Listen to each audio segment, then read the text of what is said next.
ಪಹಲ್ಗಾಮ್ ದಾಳಿಯ ಬಗ್ಗೆ ಕಾಂಗ್ರೆಸ್ ನಾಯಕರಿಂದ ಈಗ ವಿವಾದ.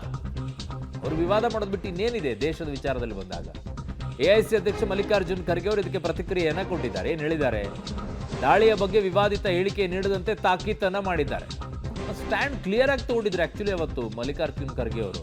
ಹೈಕಮಾಂಡ್ ನಿರ್ಣಯವನ್ನ ಎಲ್ಲರೂ ಪಾಲಿಸಬೇಕು ಅಂತ ಹೇಳಿ, ಪಾಕ್ ವಿರುದ್ಧ ಯಾವುದೇ ಕ್ರಮಕ್ಕೂ ಕೂಡ ನಮ್ಮ ಬೆಂಬಲವಿದೆ.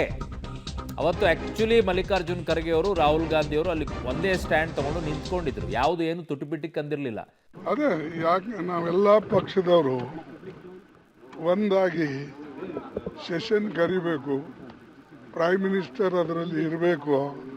ಪ್ರೈಮ್ ಮಿನಿಸ್ಟರ್ ಏನು ಯಾವ ರೀತಿಯಾಗಿ ಅವರು ಸ್ಟೆಪ್ಸ್ ತೊಗೊಂಡಿದ್ದಾರೆ, ಏನೇನು ಮಾಡಬೇಕು ಅಂತ ಹೇಳ್ತಾರೆ, ಅದೇನು ಹೇಳಬೇಕಾಗಿಲ್ಲ. ಯಾಕಂದರೆ ಕೆಲವು ಭಾಳ ಗುಪ್ತವಾಗಿ ಇಟ್ಕೊಂಡು ಕಾರ್ಯಾಚರಣೆ ಮಾಡಬೇಕಾಗ್ತದೆ.